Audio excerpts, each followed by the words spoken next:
우리 성함의 성도 여러분, 한 주간 평안하셨습니까? 네, 삶의 순례를 마치고 하나님 아버지의 품, 주의 집으로 돌아오신 우리 성도님들을 진심으로 환영합니다.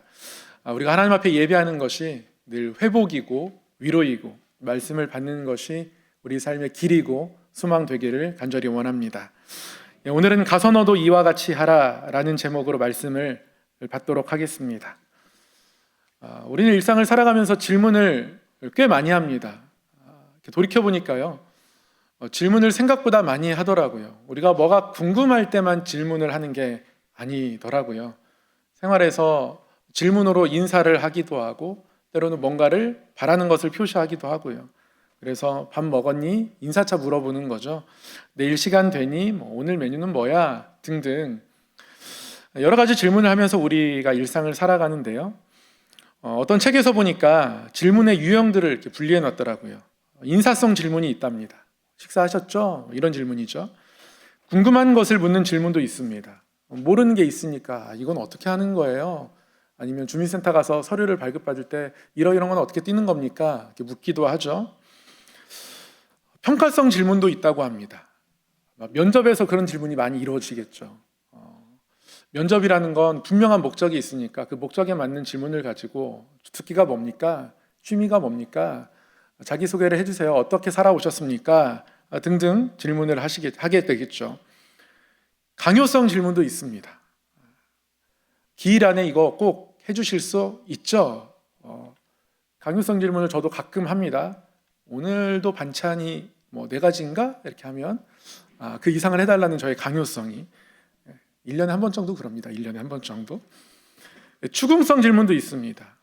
이거 한 거 많이 하고, 교무실에서 학생들이 주로 추궁성 질문을 만나게 되고요. 잘못한 사람들이 경찰서에서 아마 추궁성 질문을, 그리고 법정에서는 더욱 강력한 추궁성 질문을 만나게 되겠죠. 이런 질문의 유형들을 이렇게 분리하더라고요. 그러면서 그 책에서는 우리 삶에 가장 필요하고 좋은 질문은 우리의 사고의 스위치를 켜게 하는 질문이다.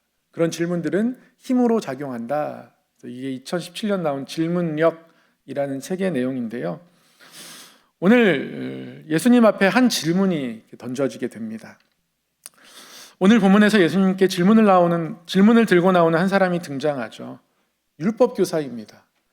율법교사는 율법을 가르치는 사람입니다. 율법에 대해서 정통한 사람이고요. 그래서 율법에 대한 어떤 궁금증을 가지고 있지는 않는 사람입니다. 다 알고 있기에 율법을 주로 가르칠 뿐이죠. 그런데 이 사람이 예수님에게 다가와서 선생님, 내가 무엇을 하여야 영생을 얻겠습니까? 내가 무엇을 하여야 영생을 얻으리까? 질문합니다. 율법교사가 궁금해서 묻는 건 아닙니다. 목적을 오늘 말씀은 분명히 기록하고 있습니다. 예수를 시험하여 이르되, 시험하기 위해서 질문하는 겁니다. 율법교사는 자기 나름대로 내가 누구한테 율법을 배웠는지도 분명하잖아요. 그리고 당시 대부분 율법교사는 바리새파였습니다. 몇몇 유대의 파벌들이 있는데 대부분의 율법교사들은 바리새파였습니다. 나는 소속도 분명하고 선생님도 분명한데 한 예수라고 하는 사람을 많은 사람이 선생님이라고 부르면서 따르는데, 그런데 출신 지역도 좀 별로고, 누구에게 율법을 배웠는지 스승도 분명하지 않고, 바리새파에 속하지 않은 건 분명하고, 이 사람의 정체가 이력이 불분명한 거예요. 제대로 율법을 알고 있는지 콕 집어서 한 가지를 질문한 겁니다. 율법에 무엇을 하여야 영생을 얻겠다 가르치느냐 묻는 거죠. 그런데 이런 의도를 아시는 예수님께서 대답 대신에 질문으로 대신 답하십니다. 26절에 보니까 예수님이 질문하는 율법교사에게 이렇게 말씀하시죠. 율법에 무엇이라 기록되었으며 네가 어떻게 읽느냐. 율법에 무엇이라 기록되었으며 네가 어떻게 읽느냐. 두 가지의 질문이 담겨 있습니다. 하나는 율법에 무엇이라 기록되어 있느냐.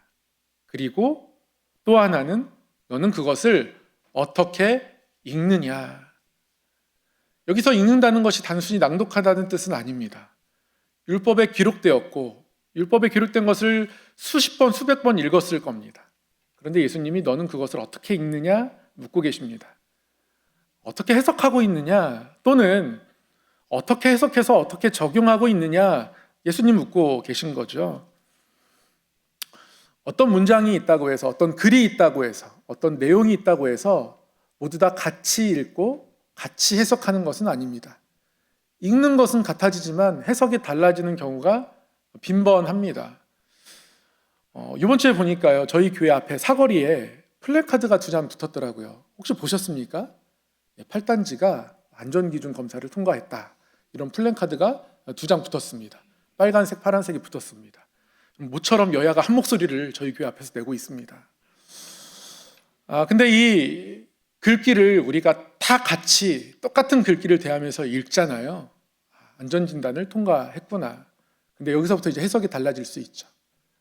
몇 년 안에 여기서 재개발이 이루어질 수 있겠구나. 그날이 멀지 않았겠구나. 임박한 재개발로 이 글을 읽는 사람들이 생겨나고요. 반대의 경우도 생깁니다. 단지 면적으로 미뤄볼 때 이게 조합이 설립돼도 쉽지 않아. 이건 그래도 10년은 걸리지 않을까? 지연된 재개발론으로 이 글귀를 해석하는 사람도 있을 거라는 거죠. 어떤 게 맞을지 모릅니다. 중요한 건 하나의 글귀에 대해서, 하나의 텍스트에 대해서 우리는 다르게 읽을 수 있다. 같은 문장을 읽으면서도 그 해석은 달라질 수 있다라는 거죠. 그래서 율법을 수십 번, 수백 번 읽은 율법교사에게 예수님이 그래서 질문하는 겁니다. 너는 율법을 어떻게 읽느냐? 어떻게 해석하고 적용하고 있느냐? 이 질문 앞에 율법교사가 자신 있었습니다. 자기는 율법을 정확히 알고 있거든요. 그리고 나름대로 실천도 제대로 하고 있기에 자신 있게 예수님 앞에서 대답합니다. 27절 말씀이죠. 내 마음을 다하며 목숨을 다하며 힘을 다하며 뜻을 다하여 주 너희 하나님을 사랑하라 하고 또한 내 이웃을 내 자신같이 사랑하라 하였나이다. 자신감 200%입니다. 근거 있는 자신감입니다. 이 율법교사니까요. 율법을 잘 알고 있었고 이 율법대로 가르쳤고 율법대로 살아오려고 노력했던 사람이었습니다. 예수님께서도 그것을 어느 정도 인정하십니다. 율법교사의 이 대답에 예수님이 긍정적으로 대답하시거든요. 28절, 내 대답이 옳도다, 맞다 말씀하십니다. 이 율법교사의 율법 이해가 매우 적절합니다. 맞습니다. 그런데 예수님이 그 뒤에 한 문장을 덧붙이십니다. 이를 행하라, 그러면 살리라. 네 대답이 옳다라는 말이 율법교사에게는 그렇지, 내가 맞지, 좋게 다가왔는데요. 이 뒤에 붙은 한 문장이 귀에 거슬립니다. 이를 행하라, 그러면 살리라. 아니, 내가 행하지 않았나? 한 번도 행하지 않은 사람에게 얘기하듯 이를 행하라, 그러면 살리라. 예수님이 말씀하시니까 당연히 귀에 거슬리는 거예요. 여러분 그렇지 않습니까? 잘하고 있다고 생각하는데 똑바로 하라고 얘기하면 다 귀에 거슬립니다. 열심히 살림하고 집안 잘 돌보고 있는데 집안 어떻게 돌보는 거냐고 이런 얘기 들으면 마음이 좋습니까? 안 좋잖아요. 열심히 잘하고 있는데 애쓰고 있는데 그거밖에 못하냐고 그러면 그 누구도 그 말을 좋게 들을 수 없습니다. 율법교사가 예수님의 이 말이 가시처럼 다가온 거예요. 그래서 물러설 수 없습니다. 아무리 생각해도 내 이웃에게 너무 잘했거든요. 그래서 예수님께 질문 하나를 율법교사가 더 던집니다. 예수님, 그러면 내 이웃이 누구입니까? 이렇게 질문합니다. 이 질문의 목적과 의도는 역시 분명합니다. 29절 말씀이 그 질문의 목적과 의도까지 같이 기록하고 있어요. 그 사람이 자기를 옳게 보이려고 예수께 여짜오되. 이대로 물러설 수 없다는 거죠. 나는 율법을 잘 알고 있을 뿐 아니라 잘 행하고 있는 사람인데 예수님이 하시는 말씀이 그렇지 않은 것처럼 이를 행하라 그러면 살리라 말씀하셨으니 여기서 물러설 수 없는 거예요. 그래서 자기를 옳게 보이기 위해서 예수님께 질문한 겁니다. 그러면 내 이웃이 누굽니까? 내 이웃들에게 너무 잘해왔거든요. 그래서 자신의 옳음을 증명할 만한 질문을 던지고 있는 거죠. 예수님이 너의 이웃 이러이러한 사람들 아니냐 그러면 예수님 대면하시렵니까? 제가 얼마나 잘했는데요. 어려울 때 도와줬고요. 경조사 다 챙겨줬고요. 안부 전화도 잘했고요. 소홀한 게 별로 없었습니다. 저는 이미 이렇게 잘 행하고 살고 있었습니다. 이런 방향으로 대화가 진행되기를 바랐겠죠. 그래서 예수님이 그렇구나. 내가 오해했구나. 네가 옳다. 만세. 이렇게 대화가 끝났길 바라는 마음으로 예수님 앞에 옳게 보이기 위해서 내 이웃이 누굽니까? 질문한 겁니다. 이 질문을 받은 예수님께서 자기를 옳게 보이려고 질문한 율법교사 앞에서 들려주신 비유가 선한 사마리아인의 비유입니다. 예수님께서 율법교사에게 이 비유를 들려주십니다. 내용은 그렇죠. 어떤 사람이 여리고로 내려가다 강도를 만났습니다.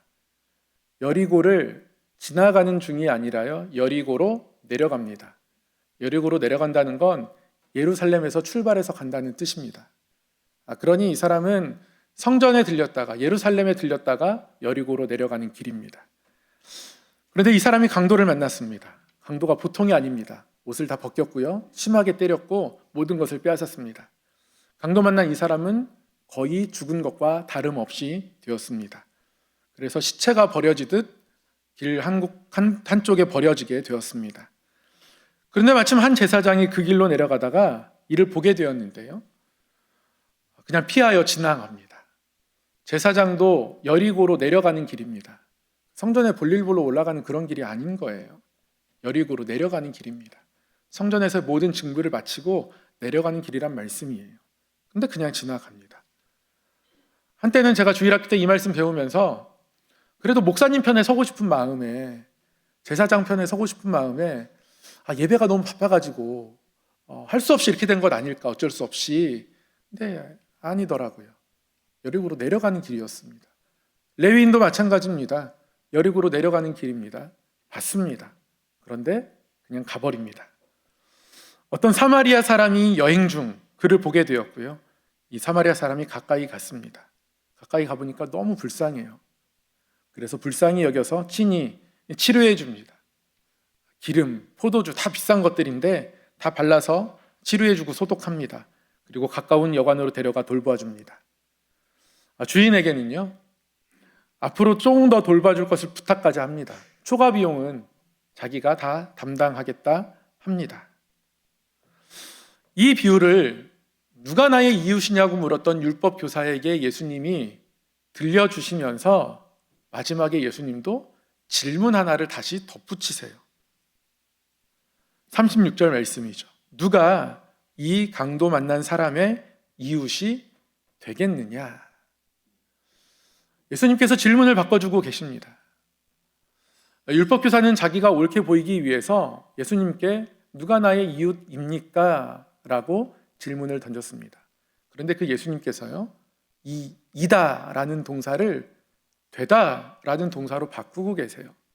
누가 이 강도 만난 사람의 이웃이 되겠느냐 묻고 계신 겁니다.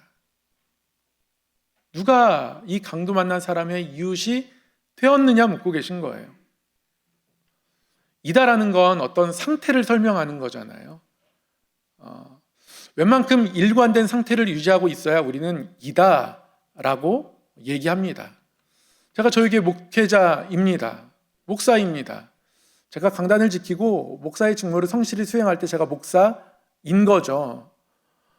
그런데 수요예배 때 안 나와버리고 이러면 제가 목사이겠습니까? 아닌 거죠. 그러니까 목사이다라는 것, 뭐뭐이다라는 것, 그 이다라는 말에는 우리의 상태가 담겨 있습니다. 근데 예수님이 오늘은 되다를 말씀하십니다.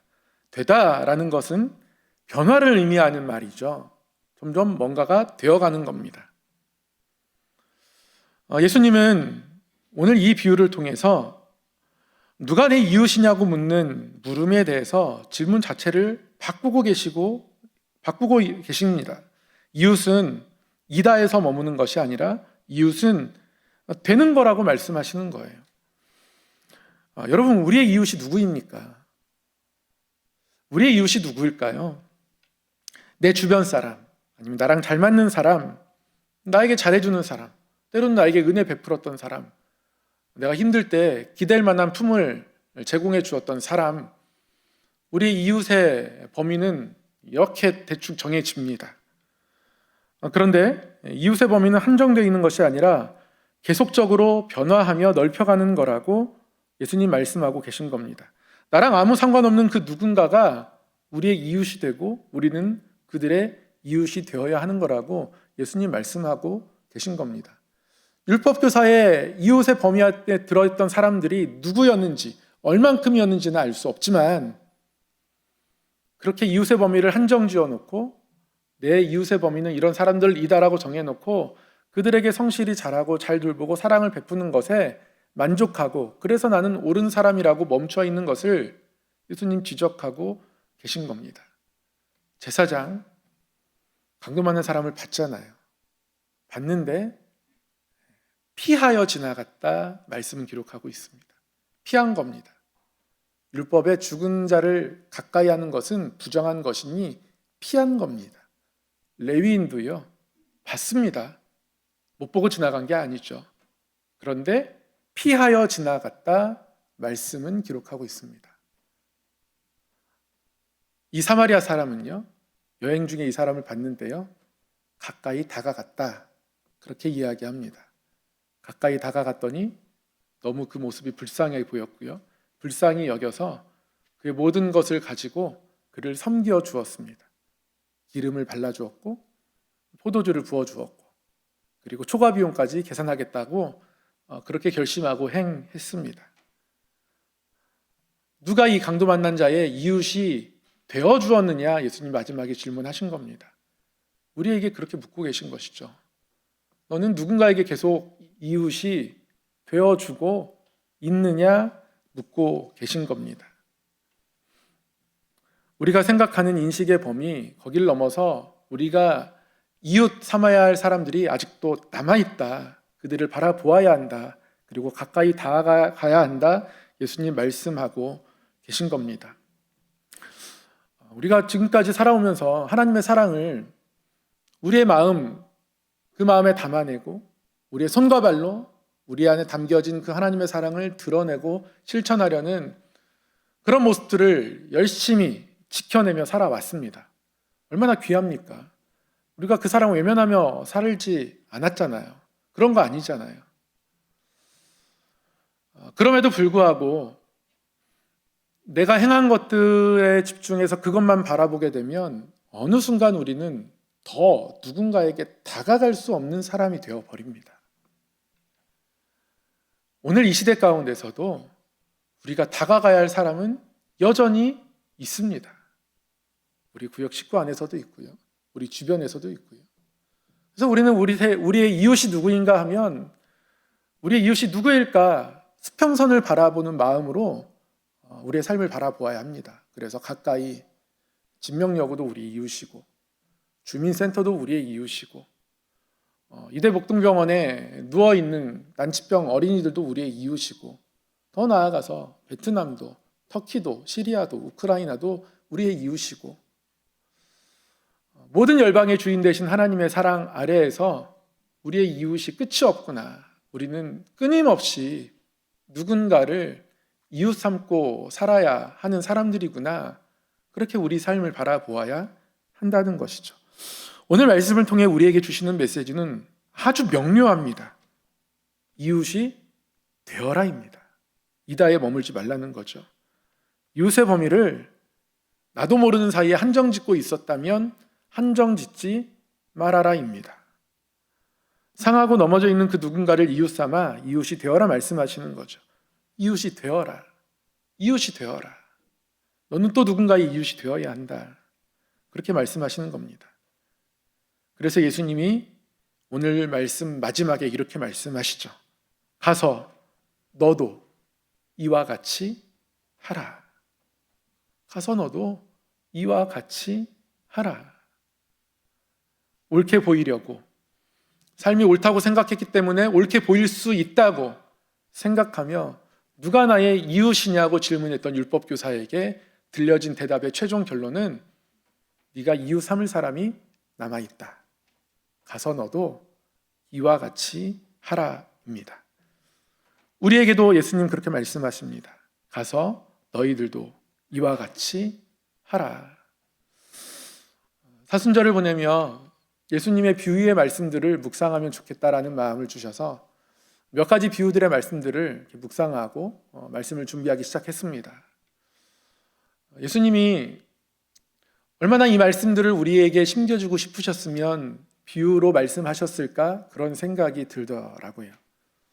우리가 사순절 금식을 하며 그 금식 헌금으로 터키를 돕고 또 난치병 어린이도 돕습니다.